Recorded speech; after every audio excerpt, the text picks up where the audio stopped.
요한복음 7장 1절로 13절입니다. 예수께서 초막절 전에 형제들을 만나시고 자기의 때를 언급하신 후에 초막절 명절을 지키러 예루살렘 성전으로 올라가십니다. 사람들은 명절에 예수를 찾으며 그에 대한 엇갈린 평판을 말합니다. 구조 분석입니다. 1절로 9절, 예수와 그의 형제들입니다. 1절에 예수께서 유대 지방에 다니지 않는 이유가 나오고요. 2절에 유대인의 명절인 초막절이 나옵니다. 3절로 5절에 예수 형제들의 충고가 나오고요. 6, 7절에 예수의 때에 대해 말씀하고 8, 9절에 갈릴리에 머무신 예수가 나옵니다. 10절로 13절 초막절에 참석한 예수입니다. 10, 11절에 명절에 올라가신 예수가 나오고요. 12, 13절에 예수에 대한 무리들의 평판이 나옵니다. 배경입니다. 이스라엘의 3대 절기 중 하나인 초막절은 유대력으로 7째 달인 티스리월, 오늘날의 9월과 10월에 해당하는 티스리월 15일부터 7일간 계속되는 절기인데 마지막 날에 하루를 더해서 8일 동안 명절로 지킵니다. 초막절에 유대인은 과거의 광야 생활을 기념해서 초막에 머물렀고 명절 기간 동안 비 오기를 기원하는 의미에서 매일 실로암 못에서 물을 기르다가 성전 제단에 붓고 여성들은 성전 안 여인들의 거대한 횃불을 밝혔습니다. 도움말입니다. 3절에 그 형제들이 예수께 하는데요. 예수의 형제들은 혈연관계 형제를 의미하죠. 요한복음에 그 이름들이 등장하지는 않지만 가나 혼인잔치에서 처음 등장합니다.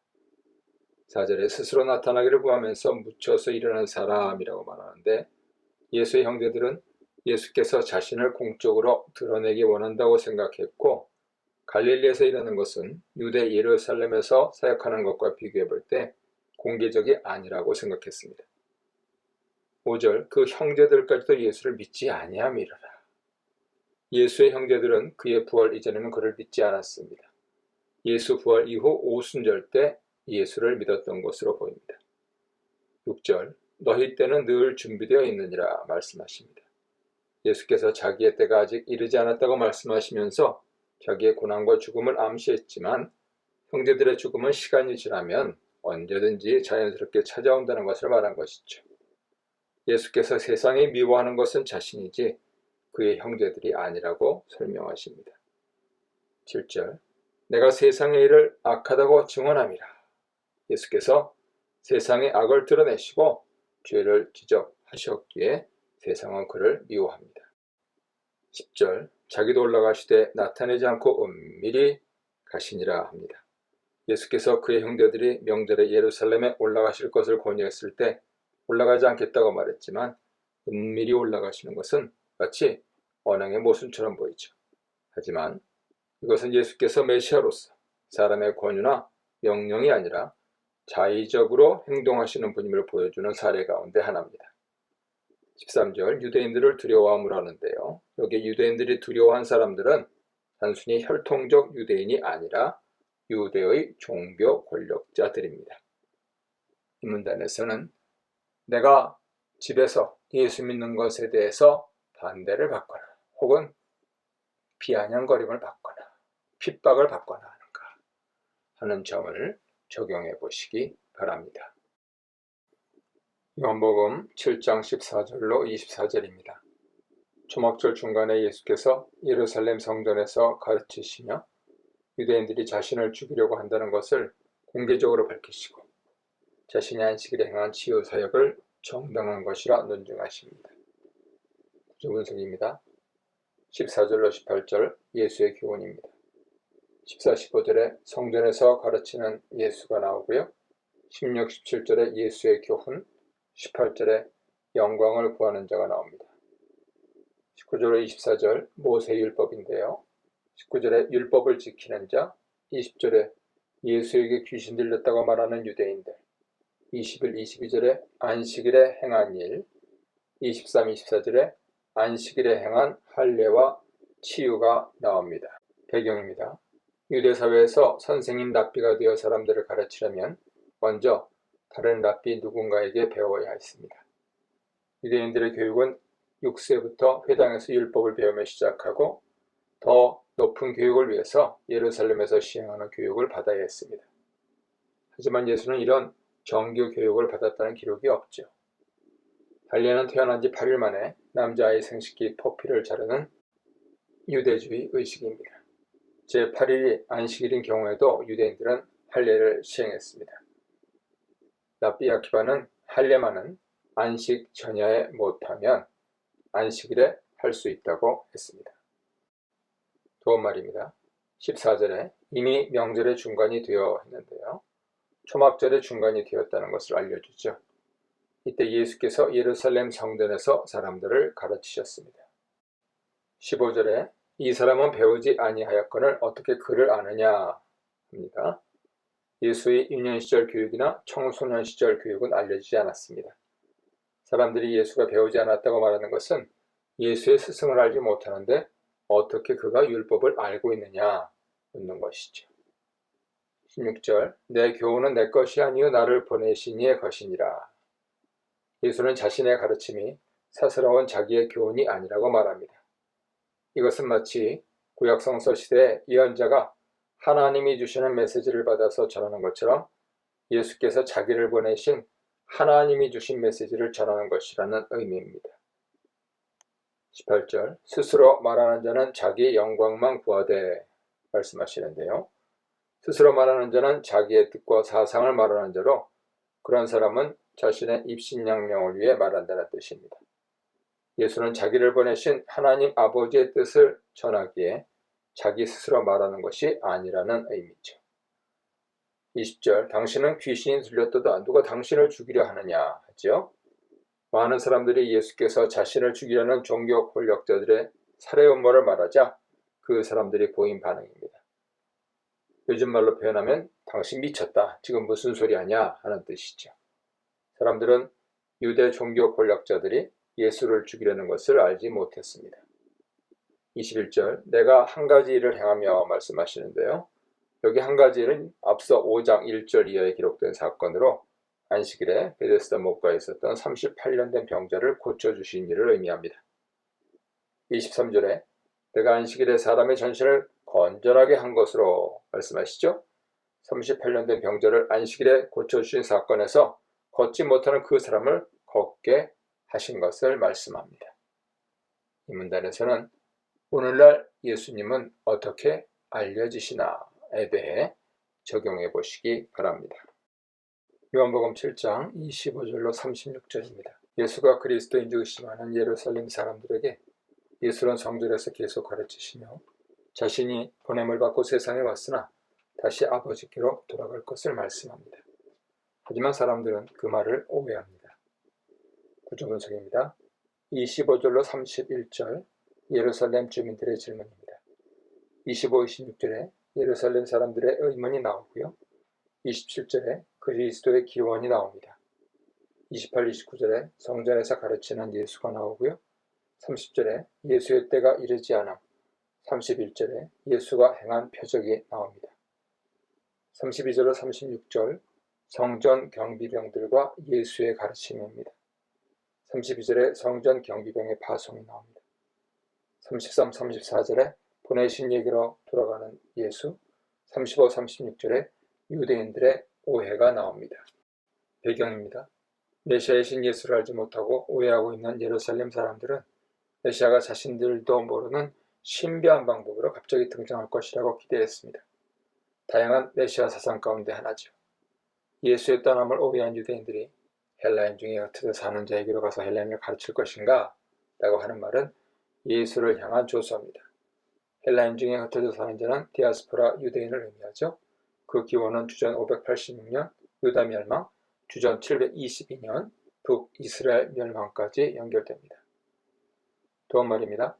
25절에 예루살렘 사람 중에서 그들이 죽이고자 하는 그 사람이 아니냐 나오는데요. 예루살렘 사람들이 예수를 알아보고 하는 말입니다.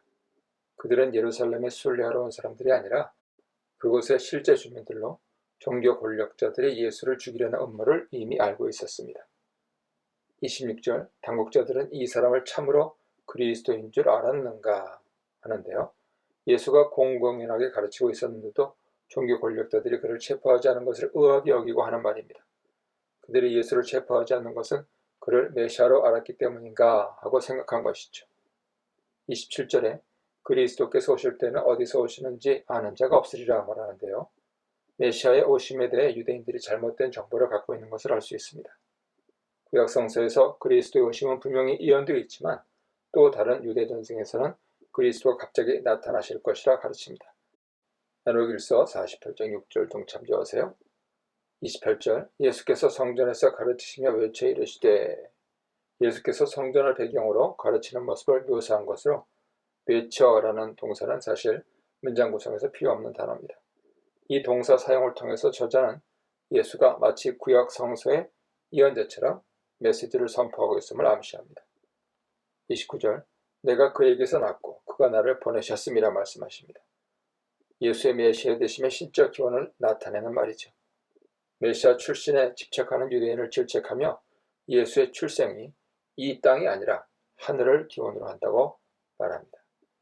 31절 그리스도께서 오실지라도 그 행하실 표적이 이 사람이 행한 것보다 더 많으랴 하는데요.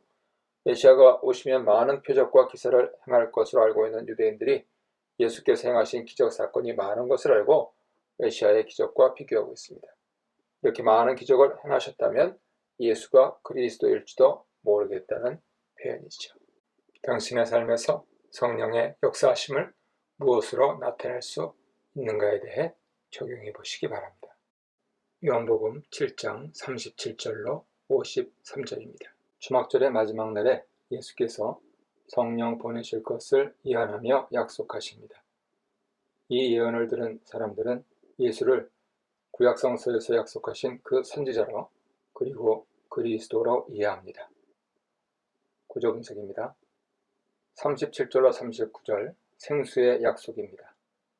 37, 38절에 예수의 생수 약속 선언이 나오고요.